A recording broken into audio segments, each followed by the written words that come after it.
Review, a daily program that delves into the latest and most significant economic stories. From stock markets to currency news, Business Review covers the most up-to-date stories in the global financial world.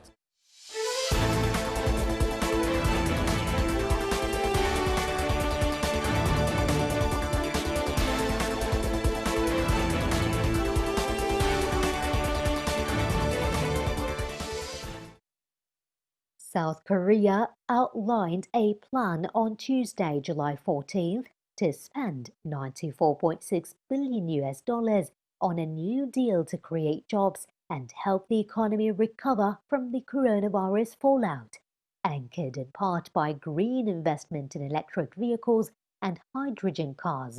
The six-year plan will build digital infrastructure and a stronger safety net for job seekers, but its Green New Deal aspects have drawn attention as they aim to cut heavy reliance on fossil fuels in Asia's fourth largest economy.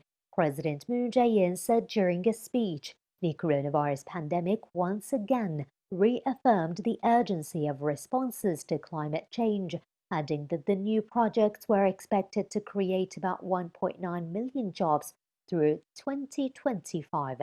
The plan envisages investment in smart grids to manage electricity use more efficiently, promotion of remote medical services, a work-from-home policy for businesses and online schools based on fifth-generation wireless networks, and tax breaks for telecoms providers who install the systems.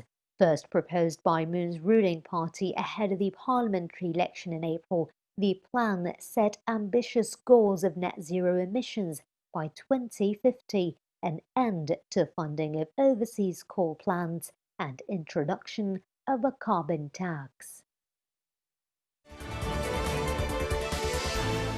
The China New Economic Driver Index, which measures the performance of the new economy, jumped 23.4% in 2019 from a year earlier to 322 points, according to data released by the National Bureau of Statistics in China on Monday.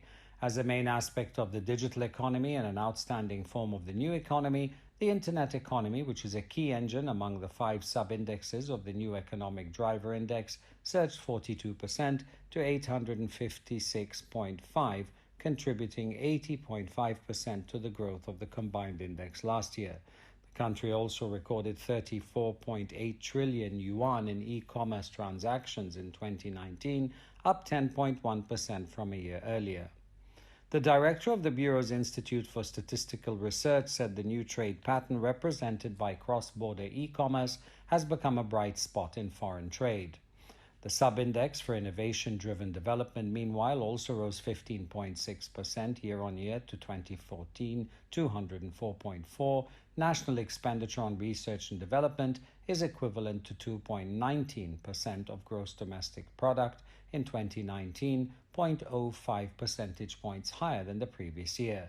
The other 3 major sub-index for economic vitality, human resources and transformation, and upgrading all increased by 7.4%, 8.3% and 1% respectively from the previous year.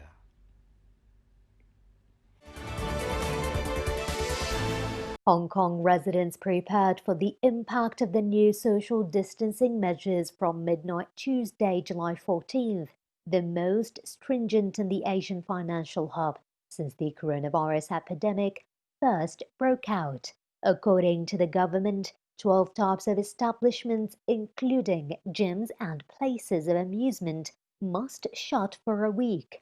Some residents made their way to Hong Kong Disneyland for the last opportunity to visit the iconic park before it closes again after reopening in June. Meanwhile, in Paris, Disneyland welcomed back visitors on Wednesday, July 15th, after a 4-month closure due to the coronavirus outbreak, with face masks and social distancing. Masks were mandatory and advance booking required. Visitors to the park, which has imposed limited capacity, were told to keep a meter away from others, and hundreds of sanitizing gel and hand-washing stations were scattered around. No tickets were sold at the entrance, while playgrounds and makeup workshops remained closed. Walt Disney World also reopened its two most popular parks in Orlando on Saturday.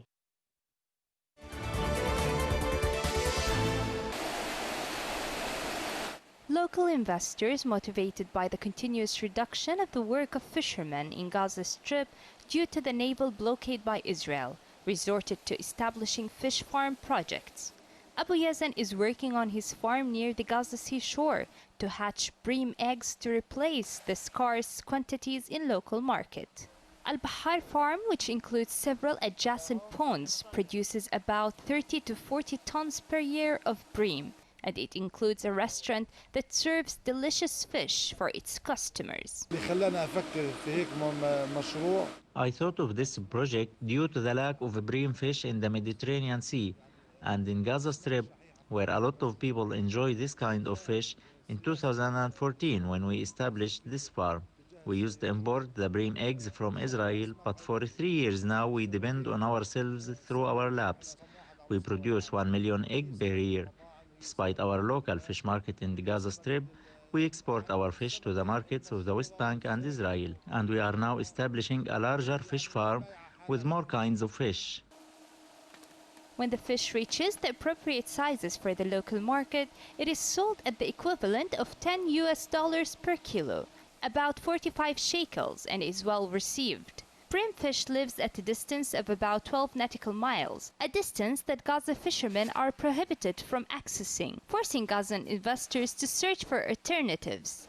The production of different kinds of fish is still a goal for many fish farms in Gaza, although breamfish remain to be the #1 option. We have 65 people working here in this farm, which has 15 pools with 60,000 fish in each pool. Each fish ranges from 350 to 500 kilograms, and every kilogram is sold at 40 shekels, sometimes 35 shekels, according to the economic situation in the Strip. There are currently 5 fish farms in Gaza Strip. Director of Fisheries in the Ministry of Agriculture in Gaza Strip says that these farms have achieved a remarkable development in terms of technical and scientific forms and are eligible to continue to develop and progress. He explains that fish farming production has increased this year to about 500 tons and is expected to increase more next year. The amount of fish produced through the fish markets in Gaza Strip in the past years amounts to about 12 tons, which forms a huge percentage for the local market and assists in the export to the West Bank mainly. We seek that the coming years will carry double the production with a variety in the kinds of fish produced. However, fish farms remain facing several obstacles, most notably the need for an electrical current around the clock, while the Strip suffers from a severe cutoff in electricity, in addition to the difficulties of importing fish seed from abroad. But these projects, despite the obstacles they face, allow good profits for the local investors in Gaza, especially in light of the prospects for the cultivation of more types of fish, as well as it opens a window for operating the labor force. It also highlights that fish farming currently contributes to filling the shortage of the Gaza Strip's fish needs, as it annually requires 10,000 tons, while available marine fishing does not exceed 3,000 tons due to the Israeli restrictions. For KTV2, this is Business Review Program, Yumna Syed, Gaza, Palestine. The International Monetary Fund said Friday, after concluding an annual Article 4 review of the U.S. economy, the U.S. GDP is expected to contract by 37% in the second quarter year-on-year and 6.6% for 2020 as a whole. According to a concluding statement, the longest economic expansion in U.S. history has been derailed by the unanticipated advent of COVID-19, with the poorest households facing particularly precarious prospects. The statement added the nature of the pandemic has created particularly large strains of labor-intensive, face-to-face services and the unemployment rate among lower-income households that have few financial buffers. Meanwhile, U.S. Federal Reserve said Wednesday economic activity increased in almost all districts, but remained well below where it was prior to the pandemic. The U.S. Ministry of Commerce also estimated the U.S. GDP in the first quarter of 2020 to shrink by 5% of the annualized rate.